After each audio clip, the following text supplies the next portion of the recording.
நிழல்களின் காதல். அத்தியாயம் 5. மறைந்திருந்த முதற்காதல். ஒருநாள் மாலை பவித்ரா உள் அறையில் பழைய பெட்டியைக் காண்கிறாள். அந்த பெட்டி பாழ்பட்டிருந்தாலும் அதில் சில நினைவுகள் மூடியிருந்தன. அவள் அதைத் திறந்தாள். பழைய புத்தகங்கள், ஓர் பழைய லெதர் பாக்ஸ். அதற்குள் இருந்த ஒரு பழைய ரப்பரில் எழுதியிருந்தது, சண்டியர். அதனை பவித்ரா கையில் எடுத்தாள். அவளது கண்கள் சந்தேகத்துடன் திரும்பின. அந்த எழுத்து மிகவும் கவனமாக, பாசத்துடன் எழுதப்பட்டிருந்தது.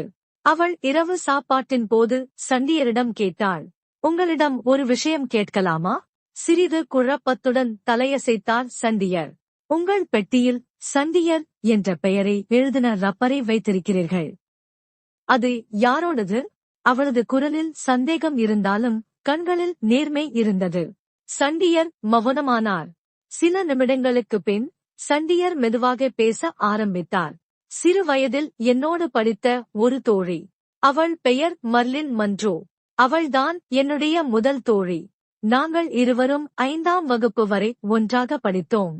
நல்ல நண்பர்களாக இருந்தோம். ஒரு நாள் அவளுடைய குடும்பம் ஊரை விட்டு செல்ல நேர்ந்தது. அந்த நேரத்தில் அவள் எனக்கு கொடுத்த சின்ன பரிசுதான் இந்த ரப்பர்.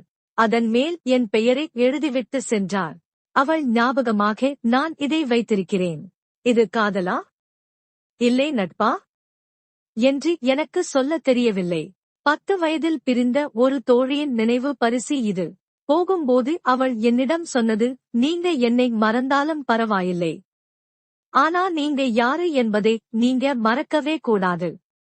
அதனால்தான் உங்க பேரு எழுதுறேன். சண்டியரின் கண்கள் கண்ணீரால் நனைந்தது. சிறிது நேரம் அமைதியாக இருந்த பவித்ரா சண்டியரிடம் மெதுவாக கேட்டாள், அதனால்தான் நம்ம குழந்தைக்கு மன்றோ என்று பெயர் வைத்தீர்களா? சண்டியர் மெதுவாக மெல்லத் தலை நிமிர்ந்து சொன்னார், ஆம். அந்த பெயர் எனக்குள் நிறைவேறாத கனவு போல இருந்தது. அது என் கடந்த கால நினைவுகள். ஆனா இன்று என் உயிரோட பாகம். அந்த பெயர்ல என் பழைய தோழியின் பாசமும் இப்போ என் மகளின் புன்னகையும் இருக்கு. பவித்ரா சண்டியரின் கையை பிடித்தாள். அவள் கண்களில் ஏதோ ஒரு புரிதல் தெரிந்தது. அவள் மெதுவாக சொன்னாள், 10 வயதில் உங்களை பிரிந்த தோழியை இன்னும் நினைவு வைத்திருக்கிறீர்கள். உங்களை திருமணம் செய்து கொண்டது நான் செய்த அதிர்ஷ்டம். இப்பொழுதுதான் உங்கள் மேல் எனக்கு காதல் அதிகமாகிறது.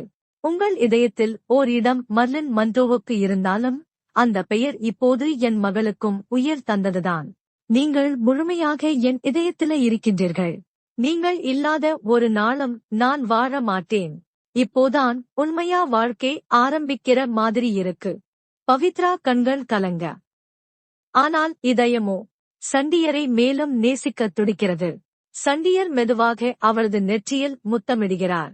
சில நிமிடங்களில் பவித்ரா தானாகவே சண்டியரை அணைத்துக் கொள்கிறாள். இருவரின் சுவாசமும் ஒன்றாய் கலந்து மௌனமாக காதலை உரைக்கும் அந்த இடைவேளையில் அவர்கள் உறவு இன்னும் ஒரு நிலைக்கு சென்று கொண்டது.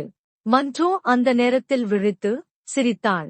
அவள் சிரிப்பில் கடந்த நாட்களின் காதலும் இன்றைய உறவின் ஆழமும் இணைந்திருந்தது. அவர்கள் தொடங்கியது ஒரு மனநிறைவில்லாத திருமணம். ஆனால் இன்று அவர்கள் நட்பால் ஆனது காதல், காதலால் ஆனது குடும்பம், குடும்பத்தால் ஆனது பூரண வாழ்க்கை.